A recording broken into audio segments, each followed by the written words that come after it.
Dober dan tudi v mojem imenu. Jaz sem Nataša Babuder-Rumpret, vodim sektor za finančne mehanizme v okviru Službe Vlade za razvoj in evropsko kohezijsko politiko, ki je kar globoko vpletena v izvajanje finančnega mehanizma EGP in norveškega finančnega mehanizma v Sloveniji. Najprej imamo tukaj to nalogo, da izvajamo vlogo nacionalne kontaktne točke. Nacionalna kontaktna točka je odgovorna za izvajanje obeh mehanizmov v Republiki Sloveniji. Poleg tega imamo pa vlogo tudi program operatorja, po angleško, slovenski uveljavljen izraz, zato je nosilec programa, za kar nekaj programov, več o tem kasneje. Tina me je zaprosila, da naj danes na kratko predstavim malo okvir tega norveškega in EGP mehanizma. Opozorila me je, da ne pričakuje političnega govora in da bi bilo zaželeno, da sem nekoliko motivacijska in spodbudna. Zadeva je takale. Političnega govora od mene ne boste slišali, ker nisem politik. Včeraj pri poročilih sem zvedela, da jaz in moji kolegi sodimo v kategorijo, citiram, navadnih uradničkov. Torej, sem navadna uradnica, moja in moji kolegi prav tako, in naša naloga je, da smo v službi državljanov Republike Slovenije. Kako bo pa s tem, da bi bila zelo motivacijska pa spodbudna, se pa bojim, da se ne bom kljub vsemu trudu najboljše odrezala. Želim vseeno pa nekaj informacij podati. Ko sem se pripravljala na ta moj nastop, mi je najprej na misel tole prišlo. Kako začeti in kaj povedati? Vem, da tukaj le sedite ljudje, ki že marsikaj o norveškem in EGP finančnem mehanizmu veste. Mnogi izmed vas ste verjetno tudi kdaj že sodelovali pri izvedbi kakšnega projekta, ki je bil financiran s temi sredstvi. Zato res ne bi želela biti pokroviteljska. Odločila se, da se osredotočim na nekaj vprašanj, s katerimi se vsakodnevno jaz in moji kolegi srečujemo pri svojem delu, ko sprejemamo vrsto e-mailov ali telefonskih klicev s prošnjami, da kakšne stvari razjasnimo. Tako da zdaj bom korak za korakom poskušala tudi tukaj določene stvari razložiti na tem mestu, z tega mesta, tisto, kar sicer delamo vsak dan po telefonu ali mailu. Za začetek dajmo razčistiti to, zakaj sploh obstajata norveški finančni mehanizem in finančni mehanizem EGP. Ta dva mehanizma ne obstojata zato, ker bi bile države Norveška, Islandija in Liechtenstein tako altruistične in bi želele pomagati evropskim državam, ki so po vseh kazalcih statističnih sodijo v nekoliko, da tako rečem, revnejši del evropskih držav. Poglaviten razlog je v tem, da države Norveška, Islandija in Liechtenstein so s podpisom sporazuma o evropskem gospodarskem prostoru postale partnerice EU in imajo s tem neposreden dostop do notranjega trga EU, kar pomeni za njih kar velike koristi. In fair je, da zaradi tega tudi Evropski uniji nazaj nekaj prispevajo. In prispevajo na osnovi dogovora z EU v obliki norveškega finančnega mehanizma in EGP finančnega mehanizma. Dve glavni prioriteti teh dveh mehanizmov sta prvič zmanjševanje gospodarskih in socialnih razlik znotraj Evropske unije in drugič okrepljeno bilateralno sodelovanje med državami prejemnicami sredstev teh mehanizmov in državami donatoricami. Naslednje vprašanje, ki ga dostikrat dobivamo v naši službi, je, od kdaj pa Slovenija sodeluje pri izvajanju norveškega in EGP mehanizma. Odgovor je na dlani. Takoj od vstopa Slovenije v Evropsko unijo 2004 že sodelujemo pri izvajanju teh mehanizmov. Do tega trenutka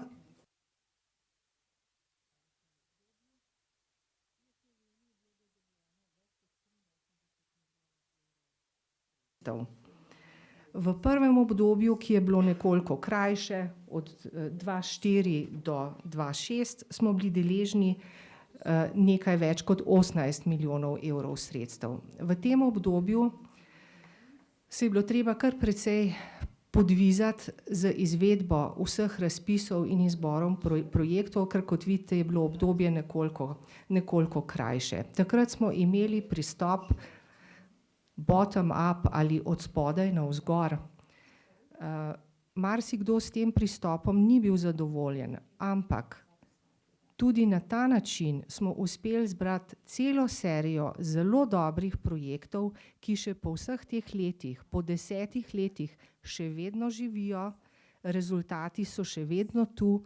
Naj omenim projekte, ki jih mogoče poznate, pa ne bi želela koga užaliti, ki ne bo tu omenjen, ampak recimo mini teater, kino Šiška, obnova obokov pod Piransko cerkvijo, filmski muzej Iterine v Divači in tako naprej in tako naprej.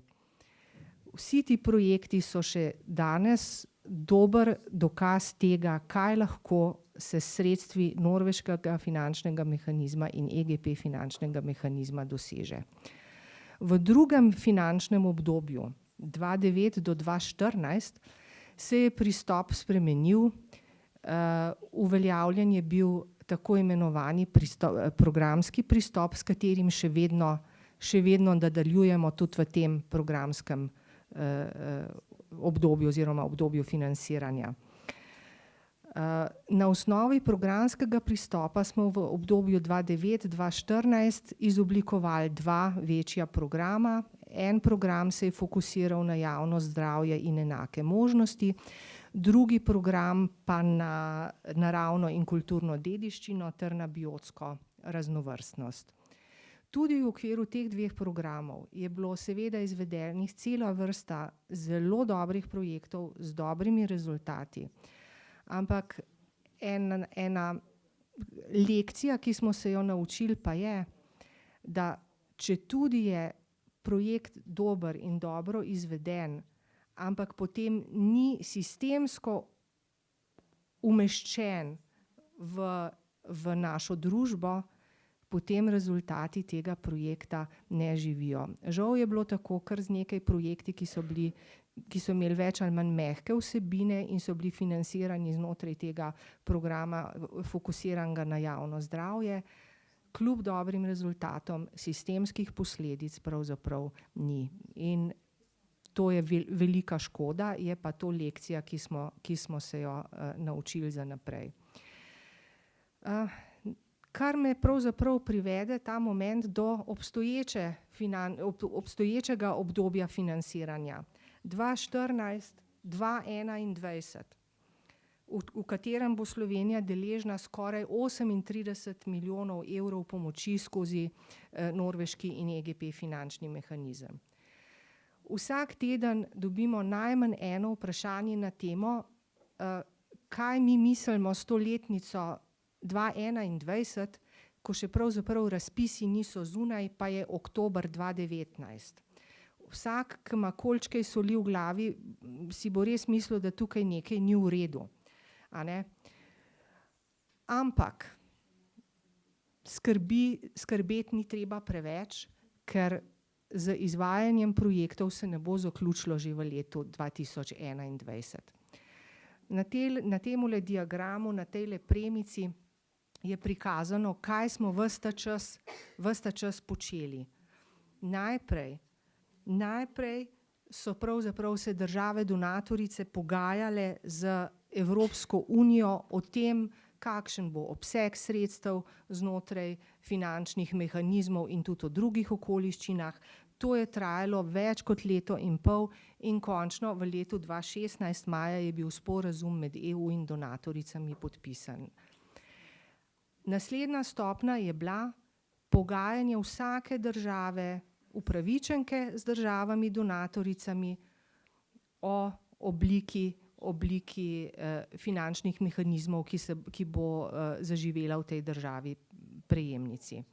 Tudi to je v Sloveniji kar nekaj časa trajalo, praktično celo leto 2016, vse do aprila 2018, ko smo končno podpisali dva memoranduma, posebej za norveški finančni mehanizem in posebej za EGP finančni mehanizmov. Na kar pravzaprav smo lahko s pravim delom šele začeli. Začeli smo z oblikovanjem programov, s programiranjem, tako rekoč. Ta proces je tudi pravzaprav bil dvostopenjski. V prvi stopnji smo oblikovali zasnove programov ali angleško concept note. Za velik del, delež finančni sta bila concept nota s strani donatoric potrjena letos pozno spomladi in potem smo začeli s pripravo sporazumov o programih. Dva sporazuma o programih bosta računoma podpisana letos novembra, nekateri so pa že bili, seveda tudi ta sporazum o programu, zaradi katerega smo danes tukaj, sporazum o programu Active Citizens Fund. Torej, računamo, da do konca leta 2019 bomo imeli pod streho vse sporazume o programih, tako da se z implementacijo dejansko lahko začne v letu 2020. Kar nam bo omogočalo, da bomo kljub vsem tem zamudam in vsem tem procesom, ki smo jih mogli realizirati, vendarle imeli cela 4 leta za implementacijo programov in projektov znotraj teh programov. Naslednje vprašanje, ki ga dostikrat dobimo, je, zakaj pa je dostikrat implementacija tako grozno zakomplicirana, saj vendar z Norvežani, Islandci, Lihtenštajnci je tako enostavno, transparentno, učinkovito sodelovati. Odgovor na to vprašanje, a je implementacija norveškega in EGP mehanizma v Sloveniji enostavna ali komplicirana, pač ni enoznačno. Moje stališče pač je, da je enostavna, če določene stvari razumeš. Prva stvar, za katero opažamo, da je v glavnem v javnosti ni jasna, je ta, da finančni vir, norveški finančni mehanizem in EGP finančni mehanizem nista dva programa. Ne, to sta dva ločena finančna vira, ki financirata več programov na različnih ravneh. Imamo programe, za katere lahko rečemo, da se nekako na transnacionalnem nivoju izvajajo. To je recimo globalni sklad za regionalno sodelovanje. Potem imamo nivo implementacije, ki mu lahko rečemo nacionalni nivo. To je nivo, za katerega je SVRK, naša služba za razvoj in evropsko kohezijsko politiko, odgovorna kot nacionalna kontaktna točka. Naslednji nivo je programski nivo. Na programskem nivoju je odgovornost za implementacijo leži na nosilcih programa. Tako recimo je za nosilec programa Active Citizens Fund je CNVOS s partnerji. Za druge programe, ki jih bom zdajle takoj v nadaljevanju predstavlja, je pa to služba Vlade za razvoj in evropsko kohezijsko politiko. Naprej dosti zmede povzroča tudi izrazoslovje. Naša javnost, inštitucije, ki izvajajo neke projekte, ki so financirani s sredstvi evropske kohezijske politike ali s sredstvi čezmejnega sodelovanja, transnacionalne projekte, so pač vajeni določenega izrazoslovja. Domači so mogoče izrazi operacijo financira kohezijski sklad. To smo gotovo že vsi slišali.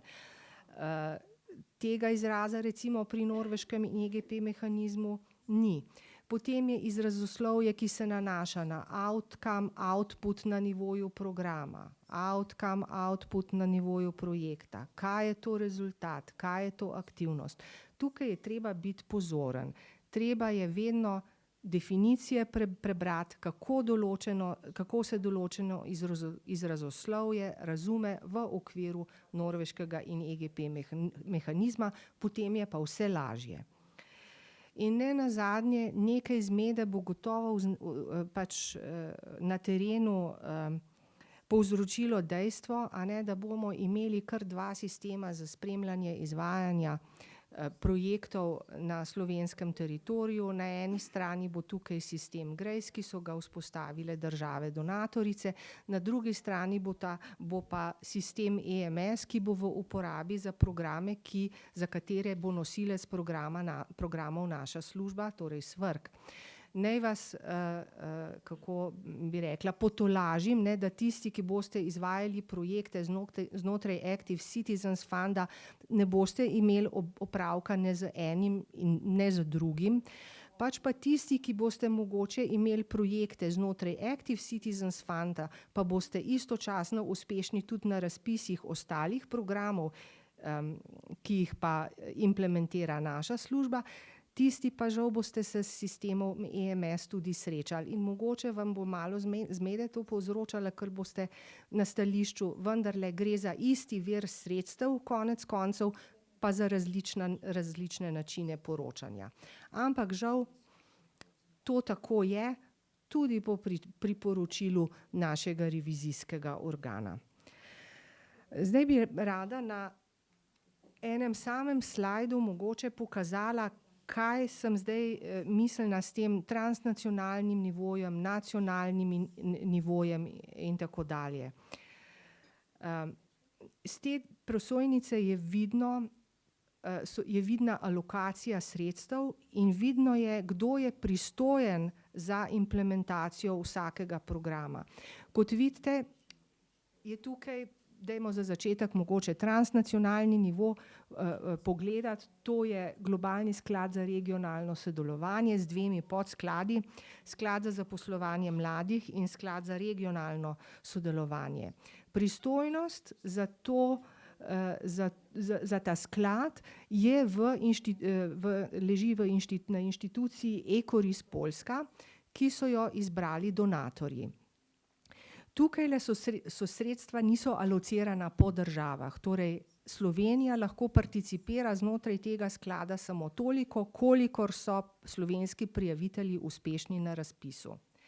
Za razliko od tega je pa za vse druge programe že v obeh memorandumih za norveški finančni mehanizem in EGP finančni mehanizem določeno, koliko sredstev Sloveniji pripada. In tukaj vidite sicer, da delež sredstev gre za tehnično pomoč, bilateralni sklad, za socialni dialog, dostojno delo, za katerega je upravljalec sklada določen Innovation Norway. V rdečem imate pa tudi označeno tisti program, zaradi katerega smo danes tukaj, in to je sklad za civilno družbo oziroma Active Citizens Fund.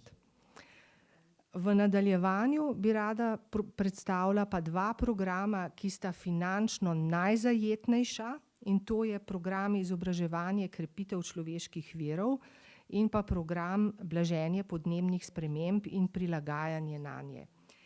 Kot vidite, je res levji delež sredstev namenjen tema dvema programoma, vloga nosilca programa pa je zaupana naši službi. Naslednje vprašanje, ki ga v zvezi s tema programoma dobimo, kako smo pa pravzaprav prišli do teh dveh programov? Kako smo definirali, katera dva programa se bosta v Sloveniji izvajala, tista dva programa, ki bosta največ sredstev pravzaprav obsegala? Na eni strani smo se tukaj naslonili na strateške razvojne dokumente, na drugi strani pa na prioritete norveškega in EGP mehanizma, ki so bile zapisane v tako imenovani modri knjigi. To so bila izhodišča, na kar je potekal proces analize skladnosti predlaganih vsebin s sektorskimi politikami, s kohezijsko politiko, ki je potekal v obliki posvetovanj z resornimi ministrstvi, s predstavniki regij in tudi z vsemi relevantnimi deležniki v obliki tako imenovanih stakeholders meetings. Rezultat vseh teh procesov, ki so res dolgo časa trajali, saj 2 prosojnici nazaj ste videli, da to je bilo praktično leto in pol, rezultat vsega tega sta bili 2 zasnovi programov. Ena zasnova programov za program izobraževanje krepitev človeških virov in druga zasnova programa za program, za okoljski program.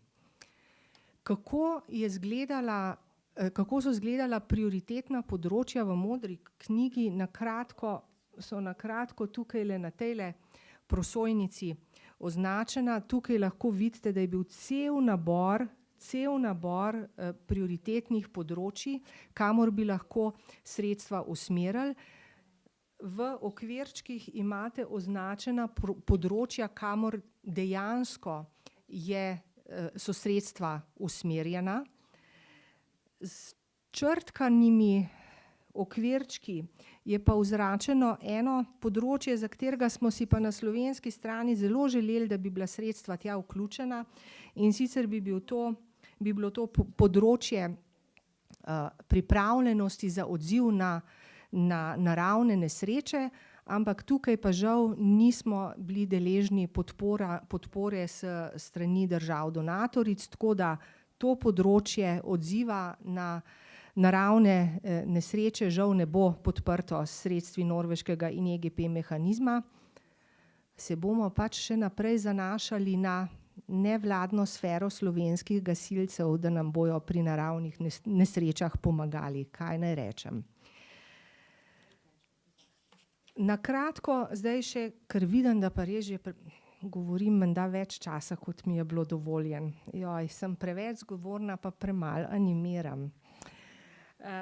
Na kratko samo še o teh 2 programih, ki gro sredstev zajemata. Najprej program blaženje podnebnih sprememb in prilagajanje nanje, 14,5 milijona, od tega 2 milijona iz finančnega vira norveški finančni mehanizem, 12 milijonov iz EGP finančnega mehanizma. Nosilec programa je SVRK v partnerstvu z Norveško agencijo za okolje. Prioritete so napisane, torej blaženje podnebnih sprememb, trajnostna mobilnost, krožno gospodarstvo ter uporaba manj uveljavljenih obnovljivih virov energije, v oklepaju, razumite, geotermalna energija. Drugi program je program izobraževanje krepitev človeških virov s 13,5 milijoni evrov. Nosilec programa prav tako SVRK, tokrat pa z 2 programskima partnerjema, eden iz Norveške, drugi iz Liechtensteina, to sta DIKU in AIBA, se je zapisano. Program bo podpiral boljšo povezanost izobraževanja in usposabljanja z realnim okoljem, usklajevanje poklicnega in zasebnega življenja, kar bo tudi vsaj po mojem mnenju en zanimiv segment, in v precejšnjem delu tudi izmenjavo študentov in učiteljev v okviru sheme za mobilnost in mala partnerstva. Upravljalec te sheme bo CMEPIUS. To bo tudi mogoče na terenu malo zmede povzročilo, ker v prejšnji finančni perspektivi, prejšnjem finančnem obdobju je bil CMEPIUS v vlogi nosilca programa, tokrat pa to ne bo tako. Nosilec programa bo SVRK, CMEPIUS bo upravljalec sheme. V oba ta programa, za katera računamo, da bosta sporazuma o programih v novembru podpisana, na kar bomo dejansko lahko šli korak naprej proti razpisom. V okviru obeh teh programov bo prostor tudi za nevladne organizacije, da svoje projekte prijavite.